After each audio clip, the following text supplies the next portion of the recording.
નમસ્કાર મિત્રો, ગિરીશ એજ્યુકેશન ચેનલની અંદર તમારું સ્વાગત છે।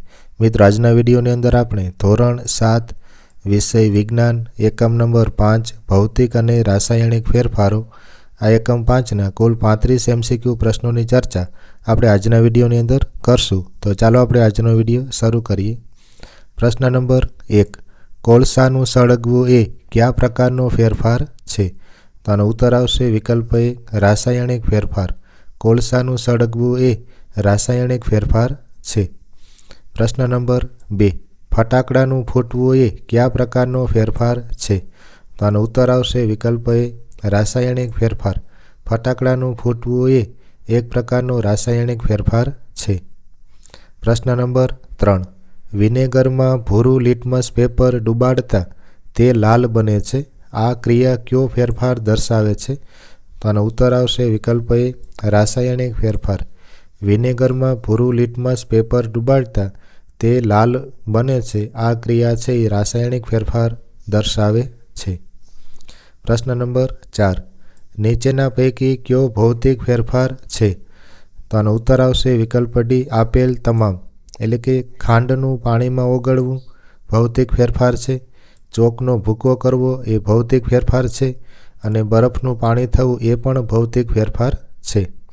પ્રશ્ન નંબર 5, નીચેના પૈકી કયો રાસાયણિક ફેરફાર છે? તો આનો ઉત્તર આવશે વિકલ્પ એ, દૂધનું ફાટી જવું। દૂધનું ફાટી જવું એ રાસાયણિક ફેરફાર છે। પ્રશ્ન નંબર 6, નીચેના પૈકી કઈ ક્રિયા એ ભૌતિક ફેરફારનું ઉદાહરણ છે? તો આનો ઉત્તર આવશે વિકલ્પ સી, પાણીની વરાળ બનવાની ક્રિયા। પાણીની વરાળ બનવાની ક્રિયા એ ભૌતિક ફેરફારનું ઉદાહરણ છે। પ્રશ્ન નંબર 7, 2Mg, Mg એટલે મેગ્નેશિયમ પ્લસ O2 એટલે ઓક્સિજન, એટલે કે મેગ્નેશિયમ પ્લસ O2 બરાબર 2MgO સમીકરણ એ કયા પ્રકારનો ફેરફાર સૂચવે છે? તો આનો ઉત્તર આવશે વિકલ્પ બી, રાસાયણિક ફેરફાર। મેગ્નેશિયમ અને ઓક્સિજનનું મિલન થવાથી 2MgO બને છે, તો આ સમીકરણ છે રાસાયણિક ફેરફાર સૂચવે છે। પ્રશ્ન નંબર 8, નીચેના બંને વિધાન માટે તમે શું કહેશો? વિધાન 1, ચૂનાના જલીય દ્રાવણમાંથી નીતર્યું પાણી મેળવવું એ ભૌતિક ફેરફાર છે, અને વિધાન 2, ચૂનાના નીતર્યા પાણીમાં કાર્બન ડાયોક્સાઇડ ઉમેરતા દૂધિયું બનવું એ રાસાયણિક ફેરફાર છે। તો આનો ઉત્તર આવશે વિકલ્પ એ, બંને વિધાનો સાચા છે। આ વિધાન 1 અને વિધાન 2, ચૂનાના જલીય દ્રાવણમાંથી નીતર્યું પાણી મેળવવું એ ભૌતિક ફેરફાર છે, અને ચૂનાના નીતર્યા પાણીમાં કાર્બન ડાયોક્સાઇડ વાયુ ઉમેરતા દૂધિયું પાણી બને છે એ રાસાયણિક ફેરફાર છે। આ બંને વિધાનો સાચા છે। પ્રશ્ન નંબર 9, તમે લીંબુ સોડા પીવા જાઓ છો ત્યારે લીંબુના રસમાં સોડા ઉમેરતા તેમાં પરપોટા થઈ વાયુ મુક્ત થાય છે, આ કેવો ફેરફાર છે? તો આનો ઉત્તર આવશે વિકલ્પ બી, રાસાયણિક ફેરફાર। આપણે જ્યારે લીંબુ સોડા પીવા માટે જઈએ ત્યારે લીંબુના રસમાં સોડા ઉમેરતા તેમાં પરપોટા થઈ વાયુ મુક્ત થાય છે, આ રાસાયણિક ફેરફાર છે। પ્રશ્ન નંબર 10, MgO એટલે કે મેગ્નેશિયમ ઓક્સાઇડ પ્લસ ખાલી જગ્યા બરાબર Mg(OH2). તો આનો ઉત્તર આવશે વિકલ્પ બી, H2O। MgO પ્લસ અહીં આવશે ખાલી જગ્યામાં H2O, એટલે કે પાણીનું સૂત્ર છે H2O, હાઇડ્રોજનના 2 અણુ અને ઓક્સિજનનો 1 અણુ બરાબર Mg(OH2) એનું મિલન થાય, મિલનનું સૂત્ર બનશે। પ્રશ્ન નંબર 11, Fe+O2+H2O બરાબર ખાલી જગ્યા બને, તો આનો ઉત્તર આવશે વિકલ્પ બી, Fe2O3। Fe+O2+H2O ત્રણેયનું ભેગું થાય ટૂંકમાં તો Fe2O3 બનશે। પ્રશ્ન નંબર 12, કેટલાક પદાર્થોને તેમના દ્રાવણમાંથી શુદ્ધ સ્ફટિક અવસ્થામાં મેળવવા માટે નીચેના પૈકી કઈ ક્રિયા અપનાવી શકાય? તો આનો ઉત્તર આવશે વિકલ્પ સી, ક્રિસ્ટલાઇઝેશનની। કેટલાક પદાર્થોને તેમના દ્રાવણમાંથી શુદ્ધ સ્ફટિક અવસ્થામાં મેળવવા માટે ક્રિસ્ટલાઇઝેશનની ક્રિયા અપનાવી શકાય। પ્રશ્ન નંબર 13, નીચેના વિધાનો પૈકી કયું વિધાન બીજા બધા વિધાન કરતાં જુદું પડે છે? તો આપણે વિધાન વાંચી લઈએ. વિકલ્પ એ, પાણીમાં સાકર કે ખાંડનું ઓગળવું. બી, દરિયાની સપાટી પરથી પાણીનું બાષ્પીભવન થવું. સી, લાકડાને કાપીને તેના ટુકડા કરવા. ડી, આહારમાં લીધેલ ખોરાકનું પાચન થવું. તો આનો ઉત્તર આવશે વિકલ્પ ડી, આહારમાં લીધેલ ખોરાકનું પાચન થવું. એ આ ત્રણેય વિધાનો કરતાં અલગ થશે. કારણ કે આ એ, બી અને સી છે એ ભૌતિક ફેરફાર સૂચવે, જ્યારે આહારમાં લીધેલ ખોરાકનું પાચન થવું એ રાસાયણિક ફેરફાર થશે. પ્રશ્ન નંબર 14, લાકડાનું દહન થવું તથા લાકડાને ટુકડાઓમાં કાપવું બંનેમાં જોવા મળતો ફેરફાર કેવા પ્રકારનો છે? તો આનો ઉત્તર આવશે વિકલ્પ સી, અનુક્રમે રાસાયણિક અને ભૌતિક ફેરફાર. લાકડાનું દહન થવું એ રાસાયણિક ફેરફાર છે, જ્યારે લાકડાને ટુકડાઓમાં કાપવું એ ભૌતિક ફેરફાર છે. પ્રશ્ન નંબર 15, કાટ લાગવા માટેની ક્રિયામાં ખાલી જગ્યા અને ખાલી જગ્યાની હાજરી અનિવાર્ય છે. તો આનો ઉત્તર આવશે વિકલ્પ બી, ઓક્સિજન અને પાણીની. લોખંડમાં જ્યારે કાટ લાગે તો એ કાટ લાગવાની ક્રિયા માટે ઓક્સિજન અને પાણી એની હાજરી જરૂરી છે. પ્રશ્ન નંબર 16, કાર્બન ડાયોક્સાઇડ પ્લસ ચૂનાનું નીતર્યું પાણી બરાબર ખાલી જગ્યા પ્લસ પાણી. તો આનો ઉત્તર આવશે વિકલ્પ એ, કેલ્શિયમ કાર્બોનેટ. કાર્બન ડાયોક્સાઇડ અને ચૂનાનું નીતર્યું પાણી ભેગું કરવામાં આવશે તો કેલ્શિયમ કાર્બોનેટ અને પાણી ઉત્પન્ન થશે. પ્રશ્ન 17, ભૌતિક ફેરફાર થવાથી નીચેના પૈકી શું નહીં જ થાય? તો આનો ઉત્તર આવશે વિકલ્પ સી, નવા રાસાયણિક પદાર્થોનું નિર્માણ. ભૌતિક ફેરફાર થવાથી નવા રાસાયણિક પદાર્થોનું નિર્માણ નહીં જ થાય, પણ ભૌતિક ફેરફારથી તેના આકારમાં બદલાવ આવે, તેના રંગમાં બદલાવ આવે અને અવસ્થામાં પણ બદલાવ આવી શકે, પણ નવા રાસાયણિક પદાર્થનું નિર્માણ થઈ શકે નહીં.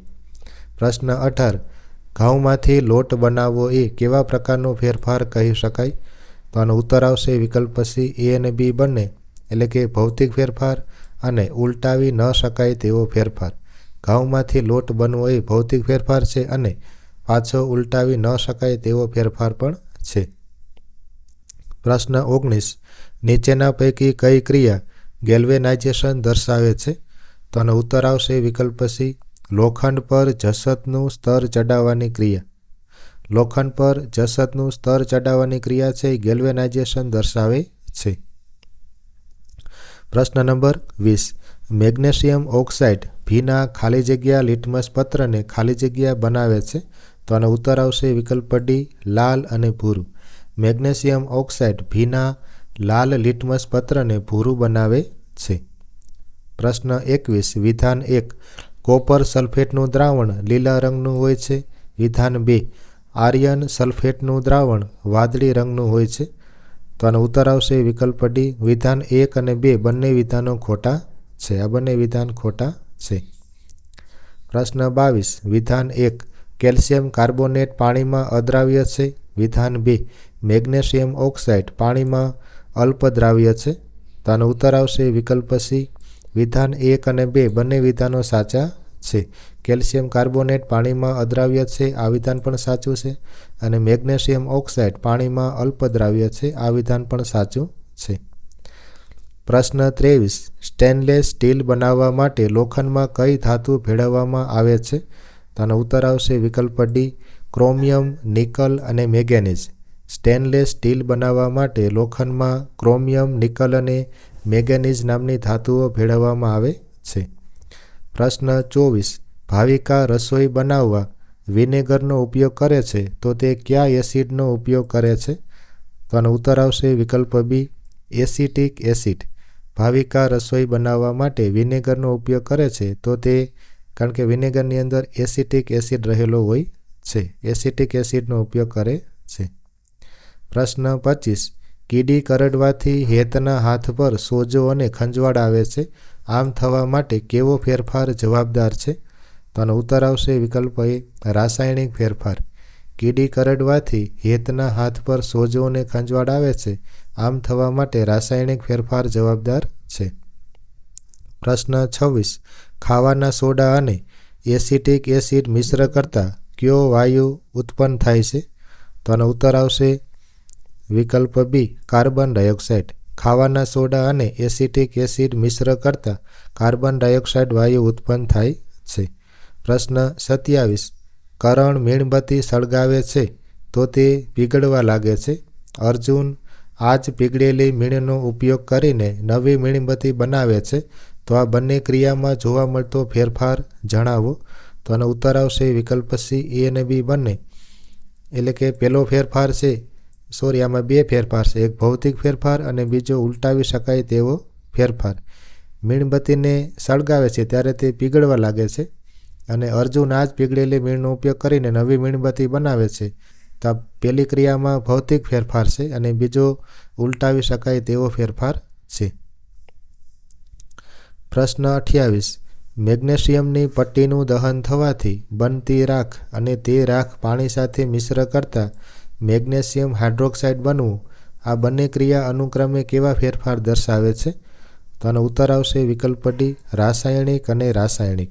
મેગ્નેશિયમની પટ્ટીનું દહન થવાથી રાખ બને તો એ રાસાયણિક ફેરફાર છે અને એ રાખને પાણી સાથે મિશ્ર કરતાં મેગ્નેશિયમ હાઇડ્રોક્સાઇડ બને તો એ પણ રાસાયણિક ફેરફાર છે. પ્રશ્ન 29. એસિડ અને બેઝના તટસ્થીકરણની પ્રક્રિયા એ કેવો ફેરફાર છે? તો આનો ઉત્તર આવશે વિકલ્પ એ, રાસાયણિક ફેરફાર. એસિડ અને બેઝના તટસ્થીકરણની પ્રક્રિયા એ રાસાયણિક ફેરફાર છે. પ્રશ્ન 30. નીચેના પૈકી કઈ ક્રિયા રાસાયણિક ફેરફાર દ્વારા ન કરી શકાય? તો આનો ઉત્તર આવશે વિકલ્પ સી, લાકડાની ખુરશી બનાવી શકાય. લાકડામાંથી ખુરશી બનાવવી એ ભૌતિક ફેરફાર છે પણ એ રાસાયણિક ફેરફાર દ્વારા કરી શકાય નહીં. પ્રશ્ન નંબર 31. બેકિંગ સોડાનું અણુસૂત્ર કયું છે? આનો ઉત્તર આવશે વિકલ્પ એ, NaHCO3. બેકિંગ સોડાનું અણુસૂત્ર NaHCO3 છે. પ્રશ્ન 32. લોખંડને કાટ લાગતો બચાવવા નીચેના પૈકી શું કરી શકાય? તો આનો ઉત્તર આવશે વિકલ્પ સી, એ અને બી બંને. એટલે કે લોખંડને રંગ કરવો અને ગેલ્વેનાઇઝેશન કરવું, આ બે ક્રિયા કરવાથી લોખંડને કાટ લાગતો બચાવી શકાય, રંગ કરવો અથવા ગેલ્વેનાઇઝેશન. પ્રશ્ન 33. દરેક વસ્તુના આકાર, પરિમાણ અને અવસ્થામાં થતો ફેરફાર એ કેવા પ્રકારનો ફેરફાર છે? તો આનો ઉત્તર આવશે વિકલ્પ એ, ભૌતિક. દરેક વસ્તુના આકાર, પરિમાણ અને અવસ્થામાં થતો ફેરફાર એ ભૌતિક ફેરફાર છે. પ્રશ્ન 34. જે ફેરફારમાં એક અથવા એક કરતાં વધુ નવા રાસાયણિક પદાર્થો બને તેવા ફેરફારને શું કહેવાય? તો આનો ઉત્તર આવશે વિકલ્પ બી, રાસાયણિક ફેરફાર. જે ફેરફારમાં એક અથવા એક કરતાં વધુ નવા રાસાયણિક પદાર્થો બને તેવા ફેરફારને રાસાયણિક ફેરફાર કહે છે. પ્રશ્ન 35. છેલ્લો પ્રશ્ન. નીચે પૈકી કયું વિધાન ખોટું છે તે જણાવો. તો આનો ઉત્તર આવશે વિકલ્પ સી, એલપીજીનું સિલિન્ડરમાંથી વાયુ સ્વરૂપે બહાર નીકળવું તે રાસાયણિક ફેરફાર છે. આ વિધાન ખોટું છે.